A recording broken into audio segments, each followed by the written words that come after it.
Ladies Little Supermodel Competition Mini Vlog. Magandang buhay, magandang gabi din. Ito nga yung photoshoot ko po. First time kong makasali sa pageants. Ang saya-saya ko. Thank you, Teacher Siren. Palagi mo akong ginapaganda. Parang nakabahan ako dito, guys. At pray God. And I nailed it. Sabi doon ni Mama, good job na rin yung ginagawa ko, guys. Yung banga ko kakasmile. Pala, sorry. Ang gwapo ng partner ko. Ang galing-galing. Sabi daw ni Mama, training daw sa akin para masali daw ako. Photoshoot ko review. Ang pretty ko, guys, no? Thank you. Nga yung day na mag-model ako sa t-shirt. Si Mama, guys, nagkalakad din po kami papunta sa school. Ito din po, nag-model ako sa yung t-shirt namin sa school. We are Miracle! Mama, guys, palaging nakabahan. Nervous siya, parang siya yung model. Nako, imbis ka rin akong makabahan, guys, dahil mag-candidate ako, si Mama patuloy makabahan. Ay kamang, can manage. Dito, guys, ang init-init, guys. Gaya na lang, para pa din namin yung t-shirt namin. Di ko alam, guys, kung asan si Mama nito. Baka nandoon naman sa mga mari na nag-uusap pala.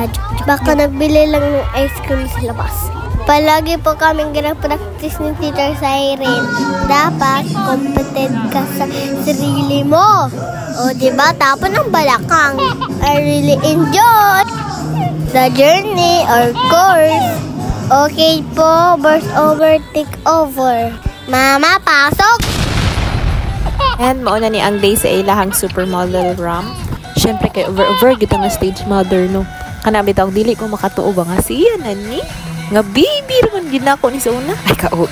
Kanang over gida nga ako. Nakulba diri ba, pero she nailed it, Jude. Super proud kayo mi sa iyang papa ba, kay kanang confident kayo siya. Biskan siya ang pinakabata sa girls, no? Grabe yun. Bakulaw gihapon sa ramp.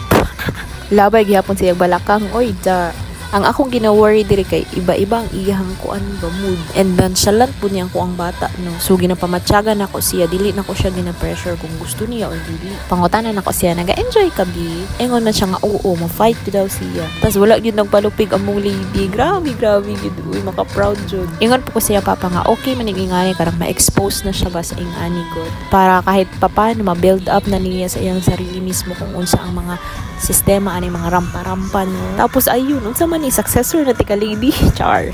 Rampa-rampa man punta sa una, no, pero ambot lang kanang kalusot man pud gihapon ta, madaog pud ta kahit papano naman.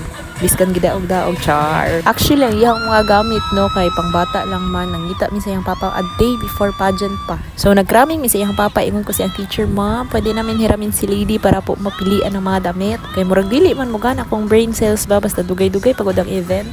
Kaya nako diskartihan lang nako ng iyang uban nga mga outfit. Kanang iyang sports attire nako, gidiskartihan lang gid mo na sa iyang amahan. Paila-ila nila.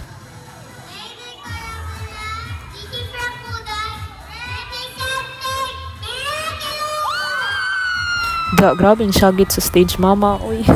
Lami gid guys sa paminaw, dili na ko ma-explain. O balik ta diri sa ilahang kuan sports attire. So kaning attire ni your lady, giukay ra nako na iyang pants and then gikat nako na siya kanang duha ka cutting is mo nang naa sa iyang vest or sa iyang top. Tapos kana iyang racing flag kay gihimo ra pud na sa iyang amahan, gipilox lang mga auntie. Grabe ang preparasyon namo. Ang iyang papa ga-prepare og foods for me every practice.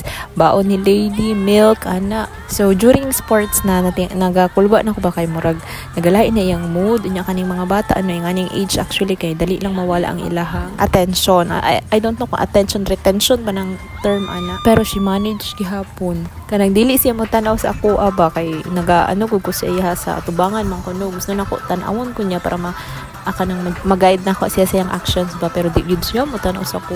Ako siguro ba kung mas kabahan siya ba kung mutanaw siya sa ko, so okay lang. Naaman iyang teacher in taon po na sa tungod guide sa ila. Tapos dire sige na siya paningin sa ko kay daghan man kong ingon nga kay ingon man ko nga di may gift ka talaga pagkatapos nitong pageant, rampahan mo talaga. So kay bata man maningil gyud ni siya. So wala pa naman inang pageant, sige na siyang singil. Every time out ko sa backstage, maingon na siya nga, mama doon ka lang sa harapan.